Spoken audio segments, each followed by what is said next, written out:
क्यों? ज्ञानवापी काशी विश्वनाथ मंदिर, इस प्रॉब्लम का कोई सोल्यूशन है? अगर हम उसको मस्जिद कहेंगे तो फिर विवाद होगा। मुझे लगता है कि भगवान ने जिसको दृष्टि दी है वो देखे ना।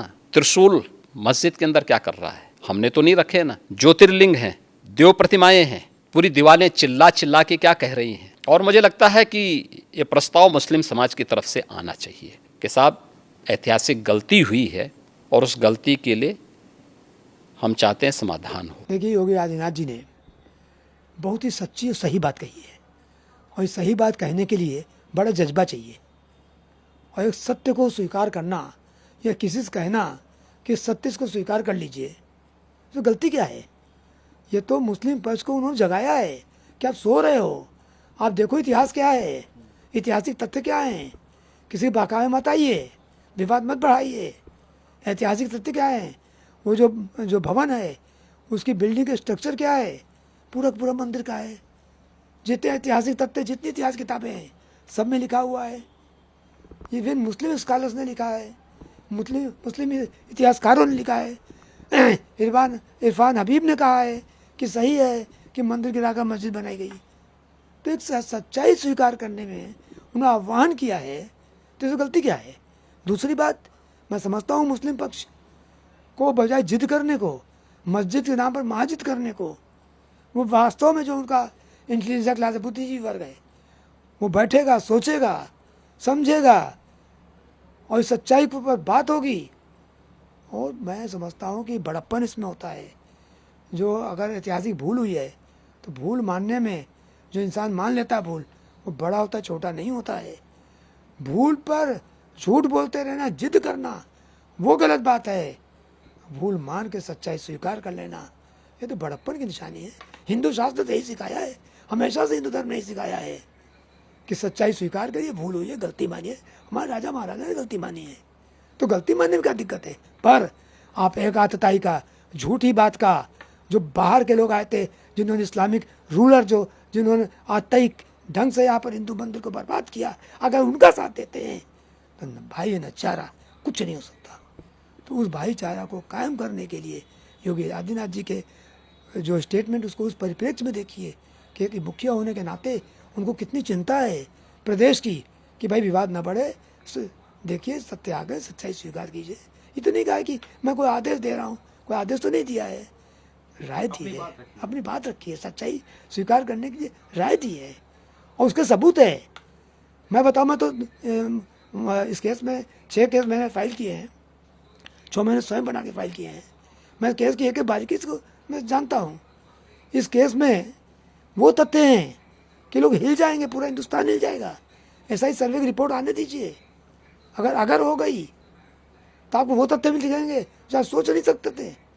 जो पश्चिमी दीवार है, पूरी की पूरी पश्चिमी दीवार साबित करते कि मंदिर का रूप था, ये मंदिर की दीवार है जो आज भी खड़ी है। उसको जो डोम है, डोम के अंदर पुराने मंदिर के शिखर है मौजूद, आले बने, श्लोक लिखे हुए हैं।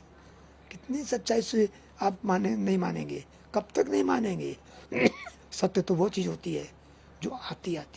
बहुत से मुलजिम हैं, बहुत से झूठ बोलते रहते हैं, पर कानून को नहीं छोड़ता है। कानून कहीं ना कहीं उसको पकड़ लेता है, और कानून में इतना दम होता है, वकील में इतना दम होता है कि सच्चाई स्वीकार करा कर रहता है। शंकर जी, लेकिन एक सवाल ये उठा कि जिस तरह के मामला भी कोर्ट में चल रहा है, ऐसा ही सर्वे हालांकि होना था लेकिन उसको रोक दिया गया, मामला सुप्रीम कोर्ट तक चला गया, तमाम तरह की चीज़ें इसमें आपको हो रही है। आने वाले दिनों में आप किस तरह देखते हैं कि जो प्रक्रियाएं हैं वो किस तरह सरलीकरण हो सकती हैं, या फिर जो मुख्यमंत्री का जो बयान आया है ये क्या इम्पैक्ट डाल सकता है इस केस पर? देखिए, बयान का कोई इम्पैक्ट नहीं है। बयान का इम्पैक्ट ये है कि मुस्लिम्स में सद्बुद्धि आवे। एक होता है विनाशकाली विपरीत बुद्धि, वो न रहे, सद्बुद्धि आवे। और हिंदू धर्म में ये सिखाया गया है कि सबकी कोशिश करो, विवाद ना हो, सब में सद्बुद्धि प्रेरित करे। हम भी चाहते हैं, महाभारत का युद्ध हुआ था तो भगवान कृष्ण ने भी कहा था भाई समझौता हो जाए, 5 गाँव दे दो, समझौता हो जाए। हमारा कोई लड़ाई नहीं चाहता है, हम लोग तो हमेशा शांति चाहते हैं। पर एक सच्चाई अगर आप ना मानिए, और जो हिंदू अस्मिता के साथ जुड़ा हो, यह एक व्यक्ति का मामला नहीं है, लाखों करोड़ों लोग जो शिव भक्त है पूरे विश्व में हैं, उनके अस्मिता का सवाल है। कैसे इसमें मान जाएंगे? ये तो सच्चाई माननी पड़ेगी। आज नहीं तो कल कोर्ट में साबित होगी। लेकिन जिस तरह मुस्लिम पक्ष अड़ा हुआ है अपनी बातों को लेकर कि नहीं मस्जिद ही है वो, और तमाम तरह के वो भी अपनी बातें रख रहे हैं, आपको लगता नहीं कि शायद आने वाले समय में जो चीज़ें हैं और ज़्यादा अलग हो सकती हैं, या और जो बयानबाजी हैं वो देखने में आएंगी, या जो मुस्लिम पक्षकार हैं वो अपनी बातें रहेंगे अपने तरीके से, देखिए बात रखना उनका अधिकार है, या विवाद खड़ा होगा कुछ? या विवाद करना उनका अधिकार है। मैं इसको डिनाई नहीं करता हूँ। केस को लड़ना 2-2, 4 को 2-2, 5 कहना हर वकील का काम है, वो कह सकता है, कोई नहीं रोक सकता। इस तरह सूरज निकला है, आप कहें नहीं हमको तो अंधेरा दिख रहा है, ये आपका अधिकार है, भी यही बोलने का अधिकार है। पर कोर्ट तो नहीं इसको मान लेगी कि इस समय सूरज निकला आप अंधकार कह दें। कोर्ट बैठी इसलिए है, और जो अपोजिट वकील उसका काम यही है कि सच्चाई सामने आवे, सच्चाई को सामने लाना और सच्चाई सामने लाने की कोशिश करना हर नेता का काम है। हर वो आदमी जो राष्ट्र के प्रति प्रेम करता है, चाहता विवाद ना हो, राष्ट्र शांति से चले। और एक बात और बता दूं, इस मुख्यमंत्री जी ने अपने मुख्यमंत्री पद का दायित्व निभाया है एक सच्चाई का समर्थन करके। और एक चीज़ और बता दूं आपको कि देश की अस्मिता से जो सवाल जुड़े होते हैं उस पर समझौता, उन अस्मिता समझौता नहीं होता है। इस अगर कोई कहे कि आइए साहब आधे में मस्जिद हो जाए, आधे मंदिर हो जाए, वो समझौता नहीं हो सकता है। पूरा का पूरा परिसर मंदिर का है, पूरा परिसर, और एक परिसर में एक भी चीज़ ऐसी नहीं है जो मस्जिद की हो। तो समझौता क्या, ये आपकी भूल है, आप उस भूल को स्वीकार कीजिए। और जो आतताई थे, जी क्रूरता थी, जो मुस्लिम काल में जो यहाँ अन्याय हुआ था, उसको स्वीकार करिए, तो जनता कहेगी कि हाँ आप आज के भारत के मुसलमान हैं, आप वो मुसलमान नहीं हैं जिन्होंने ऐसा काम किया था। हमारी भी श्रद्धा आपके प्रति होगी। अगर आप नहीं मानते हैं तो ठीक है, कोई बात नहीं है।